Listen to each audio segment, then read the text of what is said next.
கவுண்டமணி அவர்களுடைய மனைவியின் பொருட்கள என்ன பண்ணியிருக்காங்க அப்படிங்கிற தகவல் தான் சமீபத்தில கிடைச்சிருக்கு. அது என்ன அப்படிங்கிற கம்ப்ளீட் டீட்டெயில் தான் இந்த ஒரு வீடியோல நம்ம பார்க்க போறோம். சாந்தி கவுண்டமணி அவர்கள் சமீபத்தில உடல்நலக்குறைவு காரணமா இறந்து போயிருந்தாங்க. அவங்களோட மறைவு எல்லோருக்குமே மிகப்பெரிய ஒரு சோகத்தை ஏற்படுத்தியிருந்துச்சு. அதைத் தொடர்ந்து நிறைய விஷயங்கள் அவங்கள பத்தி வெளிவந்துட்டு இருக்கு.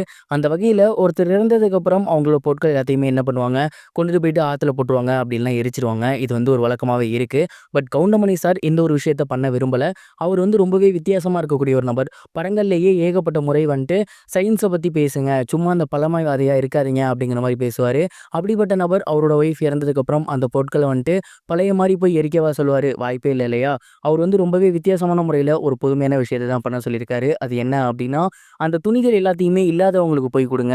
ஏன் அப்படின்னா, அவளுக்கு நான் வாங்கி கொடுத்துருக்க துணிகள் எல்லாமே சாதாரணமான துணிகள் கிடையாது. எல்லாமே ஆயிரக்கணக்கில் இருக்கக்கூடியது தான், லட்சக்கணக்கில் இருக்கக்கூடியது தான்.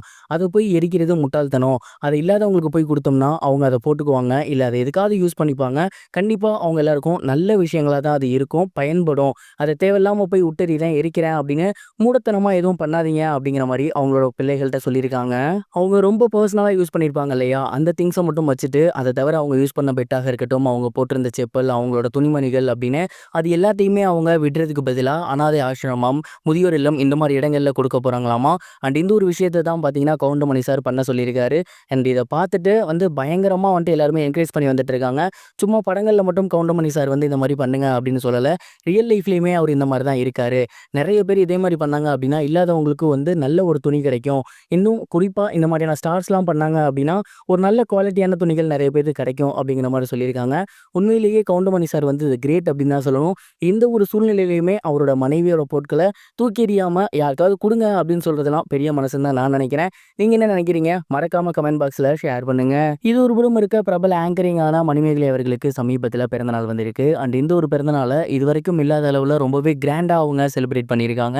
அதுலேயும் குறிப்பாக இந்த பிறந்தநாள் அப்போ அவங்க இப்போ தொகுத்து வழங்கிட்டு இருக்காங்க இல்லையா, டான்ஸ் ஜோடி டான்ஸ், அதிலிருந்து மிகப்பெரிய அளவிலான கிஃப்ட் வந்திருக்கு. குறிப்பாக ஸ்னேகா மேம் வந்து அவங்களுக்கு பட்டு புடவை ஒன்று கிஃப்டாக கொடுத்துருக்காங்க. அது மட்டும் இல்லாமல் வரலட்சுமி சரத்குமார் அவங்களுக்கு கண்ணாடி ஒன்று கிஃப்டாக கொடுத்துருக்காங்க. அண்ட் இந்த 2 கிஃப்ட்டையுமே அவங்க போட்டுட்டு பயங்கரமாக அலப்பறை பண்ணி அவங்களோட சோசியல் மீடியா பேஜில் ஸ்டேட்டஸ் ஒன்று போட்டிருக்காங்க. அது மட்டும் இல்லாமல் அவங்களுக்கு ஏகப்பட்ட தரப்புலேருந்து வாழ்த்துக்கள் குவிஞ்சு வந்துட்டு இருக்கு. அது எல்லாத்துக்குமே அவங்க ரிப்ளை பண்ணி வந்துட்டு இருக்காங்க. மணிமேகலை அவர்கள் இதற்கு முன்னாடி எப்பயுமே இந்த அளவுக்கு அவங்களோட பர்த்டேவை மிகப்பெரிய அளவில் செலிப்ரேட் பண்ணது கிடையாது. அதுலேயும் குறிப்பாக இந்த முறை ஜீ தமிழுக்கு வந்ததுனால மிக மிக அதிகமாகவே செம்மையாக செலிப்ரேட் பண்ணியிருக்காங்க அப்படின்னு தான் சொல்லணும். ஏன்னா நான் இங்கே நல்லா தான் இருக்கேன் அப்படிங்கிறத சிலருக்கு சொல்கிற மாதிரி தான் அதெல்லாம் இருக்குங்கிற மாதிரி எனக்கு தோணுச்சு. இது எப்படியோ மணிமேகலை அவர்கள் இப்போ ரொம்பவே நல்லபடியாக இருக்காங்க, நல்லபடியாக தொகுத்து வழங்குறாங்க.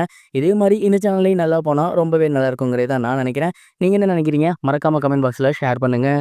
இது வரைக்கும் கனெக்டிங் டிவிக்கு சப்ஸ்கிரைப் பண்ணனா மறக்காமல் சப்ஸ்கிரைப் பண்ணிக்கங்க. உடனடி அப்டேட்ஸ் பெறுவதற்கு நோட்டிஃபிகேஷன் பெல்லையும் கிளிக் பண்ணிக்கங்க.